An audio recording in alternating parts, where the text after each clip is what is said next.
kalau tidak dibaiki tidak memuji. Itu namanya ujian. Carmo apa? Carmo, cari muka. Ingin dianggap hebat, itu tidak ikhlas. Bahkan itu termasuk kategori munafik. Ya, jadi kita ikhlas, lebih ikhlas, kasih walaupun mungkin ada jengkelnya sama majikan, lupakan kekurangan orang lain, lihatlah kelebihan orang lain. Sebab tidak ada seorang pun yang sempurna. Gebo, ada pepatah yang mengatakan begini: barang siapa yang mau mencari teman yang tidak punya kekurangan, maka selamanya ia akan tidak akan memperoleh sahabat. Pepatah kata ulama,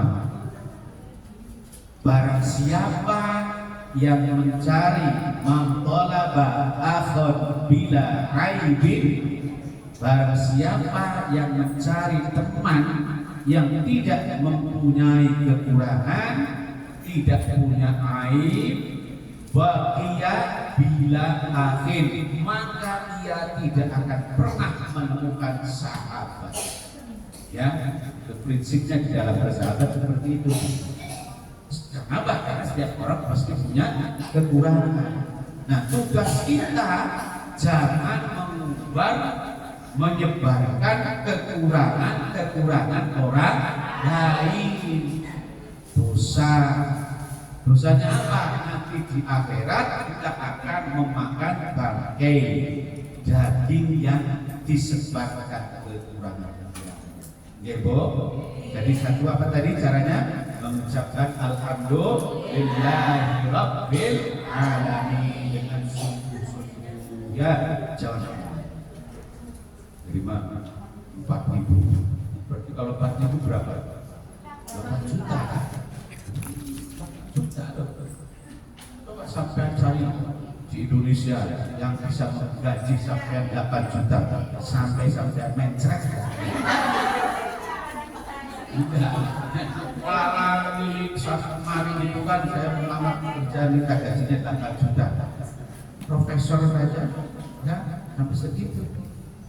Luar biasa, itu punya nikmat yang luar biasa. Bekerja enak, gaji banyak, bisa ke masjid.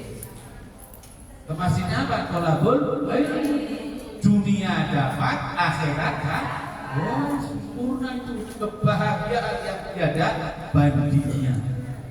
Ibu, maka jangan pernah tidak bersyukur, setidaknya mengucapkan alhamdulillahi rabbil alamin. Karena kata Allah Subhanahu wa taala, wa in ta'adzana rabbukum la in syakartum la azidannakum.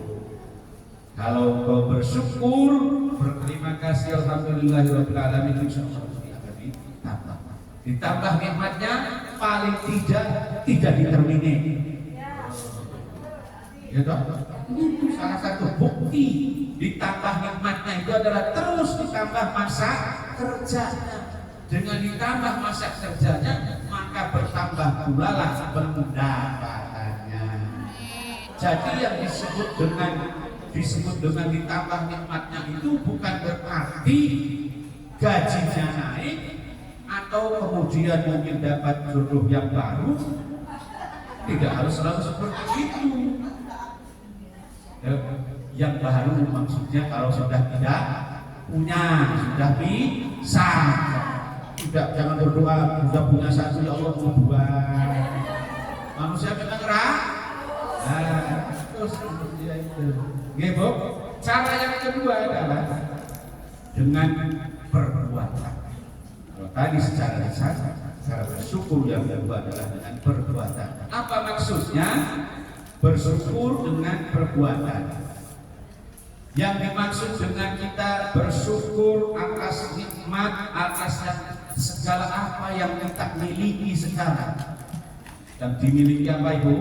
Uang punya, pekerjaan ada, gaji dapat, sehat, ya, suami ada anak, ada rumah. Masya Allah sudah lengkap loh itu. Kendaraan ada, sepeda. Subhanallah. 5 kebahagiaan manusia di dunia. 1, ya, punya pasangan yang soleh. 2, punya anak yang soleh. 3, punya pekerjaan. Ini ada ulama yang mengatakan pekerjaan tetap di negaranya. Tapi ada kalau bapak tidak harus punya pekerjaan tetap di negaranya. Yang penting punya pekerjaan. Makanya filosofinya jangan kumpul rak kumpul mangan ramangan kumpul. Sampai coba tirukan. Bukan kumpul rak kumpul mangan. Punya pekerjaan, ya toh? Tambah lagi punya kendaraan. Kendaraan itu tidak harus selalu mobil, sepeda pun itu kendaraan yang kita naiki itu. Ya enggak apa-apa, malah sehat itu. Malah sehat. Orang kemana-mana jarak dekat naik kendaraan mobil itu tidak sehat. Yang menyehatkan adalah mengendarai sepeda. Jadi justru sampai harus bangga. Alhamdulillah sudah punya 5 standar kesehatan, 5 standar kebahagiaan manusia. Tadi 1 apa Bu? Punya pasangan yang soleh. 2, punya anak yang soleh. 3, punya pekerjaan. 4, punya kendaraan. Yang ke-5, punya tetangga yang baik. Tetangga baik kan? Supaya tetanggamu baik sama sampean harus baik pada tetangga. Al-jarsu apa? Al-jarsu, tetangga yang tidak baik terhadap tetangganya la yadkhulul jannah, tidak masuk surga. Tugas kita berbuat baik kepada kita. Kalau tetangga kita iri karena sampean bekerja di Lombok, ada yang begitu? Artinya apa? Orang lain itu sebetulnya ingin bekerja di Lombok. Dan sampean yang sudah bekerja di sini mau berdoa kepada ya Allah, kembalikanlah aku, kembalikanlah aku sudah lama di Lombok. Orang lain banyak yang ingin ke sini sampai iri, karena kemauannya tidak tercapai. Dan sampai yang sudah tercapai di sini malah pengen pulang, tapi tetap harus ingat kembali ke tanah air. Nanti sampai lupa jalan, saya sebaiknya di sini ya. Yang kedua dengan cara apa tadi? Melakukan perbuatan. Melakukan perbuatan tentunya sesuai dengan aturan perintah Allah Subhanahu wa Ta'ala. Sehat, makan dengan baik. Nikmat rezeki sebagian sisihkan, berikan kepada kerabat-kerabat. Kenapa? Ya, kepada saudara-saudara akribat. Innama shadaqatu lil fuqara'i wal masakin wa daril qurba. Jadi bersedekah siapa fakir, miskin, wa daril qurba. Daril qurba adalah kerabat sahabat kita. Jangan sampai yang terdekat kelaparan sementara yang jauh kekenyangan. Utamakan keluarga-keluarga ibu, kalau memang masih ada yang membutuhkan, utamakan ya, untuk bersedekah. Sedekah tidak harus banyak, tidak harus banyak jumlahnya sampai $1.000. Tapi kalau mampu ya alhamdulillah, semampunya sesuai dengan kondisi keuangan masing-masing, tetapi sisihkan. Mengapa? Karena kata Buya Hamka, harta yang kita makan akan menjadi kotoran. Apa? Saya di sini nggak kerja. Yang paling belakangnya saja. Harta yang kita makan akan menjadi kotoran. Kalau yang tingkatnya kotoran, Malah cepat ya, malah nggak apa itu. harta yang kita makan Terus saya dapat gaji dikasih 4.000 setiap bulan ke mall, setiap bulan ke restoran, itu semuanya nanti akan menjadi apa? Kotoran. Yang tadinya warnanya coklat, ujung-ujungnya menjadi kuning. Betul? Daging rendang yang tadinya kecoklatan, setelah masuk perut dibuang sama menjadi kuning. Kue lapis yang putih sama menjadi kotoran. Ya. Seberapa pun harta yang kita makan itu akan terbuang menjadi kotoran. Iya. Yang kedua, harta yang kita simpan akan menjadi rebutan.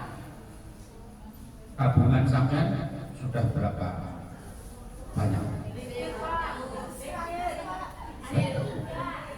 Banyak Pak, buku tabungan. Alhamdulillah. Loh, tapi ingat ya, setiap yang kita tabung sampai sebanyak apapun, ujung-ujungnya nanti akan menjadi rebutan. Kalau sampean sudah meninggal dunia, disebutnya dengan harta apa? Harta warisan. Banyak orang pecah, banyak orang baku hantam bertengkar gara-gara berebut warisan.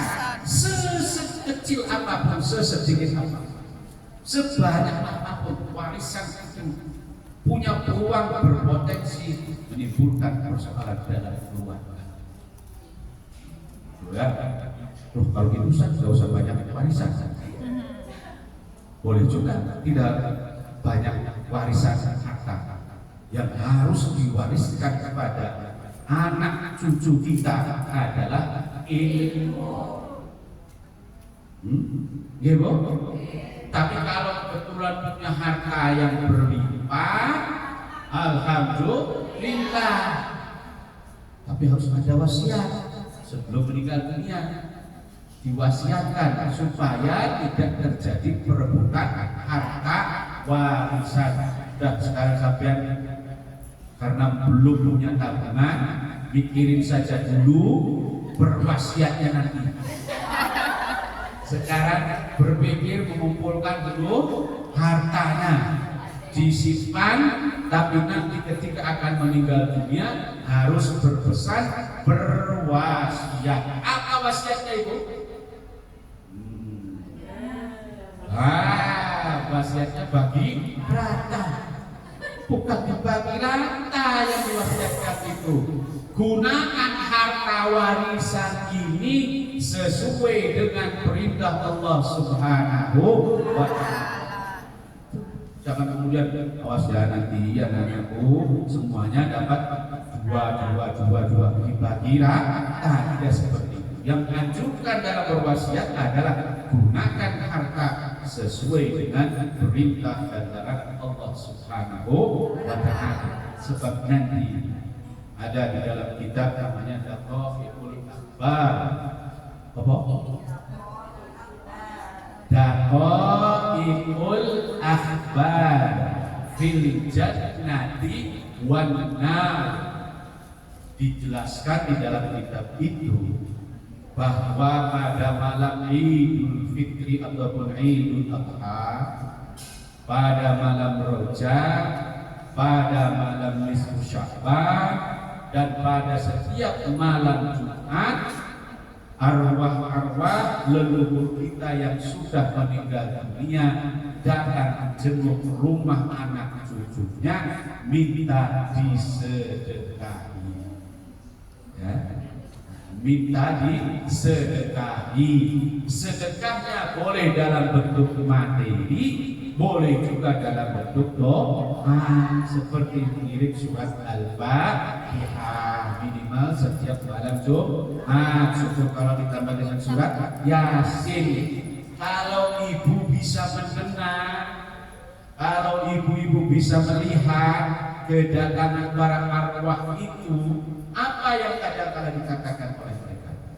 Ketika mereka datang ke rumah kita, ke pintu-pintu kita, Bapak dulu waktu di kampung itu, kalau malam hari raya di rumah Bapak itu sama ibu dibuka semuanya jendela-jendela, pintu-pintunya dibuka. Dan cara seperti ini tentunya tidak tepat. Nah, kenapa? Karena para arwah itu rohnya, roh itu satu, kalau arwah itu banyak. Ya, roh. Kalau ibu mengirim doa kepada ibunya, ila ruhi, jangan ila arwahi. Ya, jadi kalau untuk ibu, bapak, pak D, bude, bule, pak le, sih bedanya bule, pak le itu.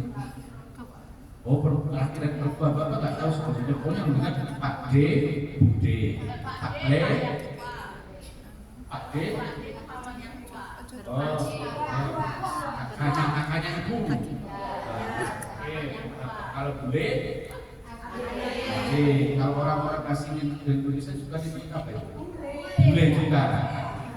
Nah, apa bedanya itu bule itu dengan bule Jawa? Oh, enggak sama ya? Bule itu bibi. Oke, kepada 4 orang umpamanya bilangnya apa? Ila arwahi. Ya kok? Tapi kalau satu saja ila arwahi. Mereka ini roh ataupun para arwah bisa melihat kita, bisa mendengar kita, bisa masuk ke rumah kita tanpa harus dibuka pintu dan jendelanya. Ya, tapi karena dulu belum tahu, ya ibu-ibu, bapak juga seperti itu. Akibatnya apa? Ketika malam hari raya dibuka pintu-pintu, yang masuk malahan ya kucing, ya nyamuk. Kalau dulu masih aman. Ya, jadi tanpa kita usah buka-buka pintu-pintunya, tidak usah, karena mereka bisa masuk sendiri. Ya, kita saja yang tidak bisa masuk ke alam kubur. Itu bedanya. Yang sudah meninggal dunia bisa keluar dari alam kubur, masuk menjenguk. Ketika melihat anak cucu keturunannya itu sedang happy, berpoya-poya, menikmati harta warisan, tidak ada yang pernah disedekahkan, dia sampai menggerutu. Si ruh itu menggerutu. Apa gerutuannya? Apa gerutuannya? Menggerutu atau menggerutu? Menggerutu itu mengeluh. Keluh kesahnya itu apa? Ya, anak-anakku ini, kalaulah aku bisa kembali ke dunia, maka harta yang sekarang